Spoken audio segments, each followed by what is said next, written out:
Raquel, vamos começar, né? Já fazendo as perguntas, que eu sou curiosa e o pessoal também é curioso. Vamos começar com uma pergunta, assim, que eu acho que eu me perguntei, né? Apesar de te conhecer já como já pessoal há um tempo, não temos convivência, mas já te Sim, sim. conheço. E como qual o público que você atende? Qual é o seu trabalho? Qual é a sua função? Você já está no mercado aí de trabalho há um tempo, mas agora, assim, o que te despertou a trabalhar nessa função e qual é a sua função exatamente? Então vamos lá. Eu tenho que contar mais ou menos desde o começo, né? Sim. Eu entrei em 2013. Eu sou formada em administração de empresas e pós-graduada em gestão de pessoas. Então, em administração, nunca gostei de finanças. Eu falei, gente, eu gosto de pessoas. Uhum. E aí fui fazer RH. Aí eu entrei em 2013 na Unimed de Cruzeiro. E em 2014 eu fui pro RH. E aí, em 2014, eu tinha 23, 24 anos e já comecei a dar treinamento para 80 colaboradores. Então, me falavam assim, hoje você vai dar treinamento para a secretária dos médicos. E aí eu falei, nossa, eu acho que eu gosto. E aí, mas era muito mais voltado para a cooperativa, né?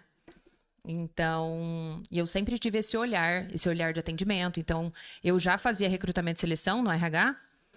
E eu sempre tinha esse olhar, que é o olhar de quem é o direto ao público, né? O senhorzinho chegava e não tinha contato visual, não tinha articulação. Então eu falava, você precisa parar de fazer o que você está fazendo. E aí eu sempre, desde antigamente, eu contratava já com esse olhar. Eu preciso de uma pessoa esperta, que tenha brilho no olho e que queira trabalhar. Então, eu sempre tive esse olhar para atendimento ao público, porque eu acho que é o diferencial. Não adianta o dono ser super simpático, né? Ele não vai ficar o tempo todo lá. Se eu vou chegar e vou falar com a sua colaboradora, né? Uhum. Então, eu sempre tive esse olhar. Aí começou na Unimed. Em 2015, eu continuei no RH da Unimed e fui fazer teatro em São Paulo. Totalmente diferente. Sempre quis fazer teatro, e aí fui fazer teatro em São Paulo, fiquei 3 anos em São Paulo, trabalhando na Unimed. Aí me formei, tirei meu DRT, me formei em RH, né? E comecei e saí da Unimed em 2017, que aí já tava fechando, enfim.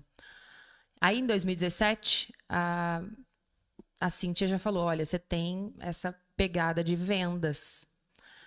Eu abri uma corretora, vamos trabalhar comigo? Então, logo que eu saí da Unimed, eu já fui vender plano de saúde. Aí, comecei a vender e vendo até hoje. É que sim, hoje eu não vendo mais, eu sofro a venda, né? Eu vou falar disso um pouco mais pra frente, mas... Aí, fiquei em plano de saúde e a Elise da Vertical me chamou pra vender outdoor. Que ela tava precisando, e aí me indicaram, aí comecei a vender outdoor. Aí comecei com a Elise, aí ela vendeu para Guará e comecei. Aí hoje eu tenho, resumindo, 3 empresas só de outdoor, busdoor, que eu represento. Tem ainda a Cíntia, com a VPO corretora. Aí represento ela também.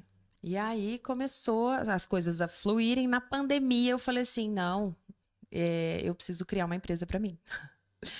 E aí eu falei, não, eu quero treinamento, porque daí eu consigo fazer tudo. Eu consigo fazer recrutamento e seleção, que é RH. Eu consigo, na verdade mesmo, eu queria já ter uma equipe e entrar na empresa e falar, olha, eu já tenho os funcionários certos para você. Porque muitas reclamações são essas. Eu quero trocar meu quadro inteiro de funcionários. Que talvez você chegaria já com um Com os funcionário pronto, funcionários com treinado, tudo certinho. exatamente. Seria um sonho. Para mim também, viu? Mas a gente não tem essa mão de obra, né? Sim. E aí hoje as empresas chegam em mim e falam, olha, você tem alguém para indicar? Então, às vezes eu divulgo, por isso que eu fiz o outro Instagram da Joca, porque às vezes eu divulgo algumas vagas lá. Mas não é o foco. O foco é esses treinamentos mesmo. E Joca por quê? Meu filho chama Joaquim, mas tem um outro, assim, dentro dos treinamentos, tem um outro propósito de jornada, enfim. dentro dos treinamentos tem, mas o nome veio porque meu filho chama Joaquim. Joaquim. Ah, então eu já entendi. Mas no caso que você falou que você começou na pandemia, tudo isso. Foi a pandemia, o ficar dentro de casa, tudo isso que trouxe essa ideia para você. Você estava assim, ai, tô parado, vou ter uma ideia. Ou a procura mesmo do cliente, essa ansiedade que a gente tem, né? Que eu também tenho empresa, né? Tô no empreendedorismo. De ter um atendimento bom, que eu achei que a pandemia ia melhorar isso. Eu falei, o pessoal vai voltar para a loja aberta, com atendimento ao público, com sangue no olho, assim. Não, eu vou vender, eu vou carregar ele no colo, porque eu quase perdi meu emprego. Quem teve, né? Porque teve gente que perdeu mesmo. Quase perdi meu emprego, quase perdi minha empresa, e tudo continua do mesmo jeito.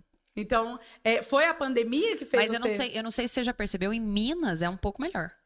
Um pouco melhor. O atendimento de Minas eu frequento mais restaurante. Lá eles são maravilhosos, né?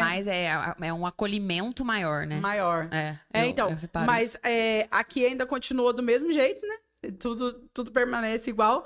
Mas você teve essa ideia durante a pandemia? Não, na verdade eu não Por causa da pandemia, não? Não, eu não fiquei em casa na pandemia, né? Porque eu prestava serviço na Vitalis, Lorena.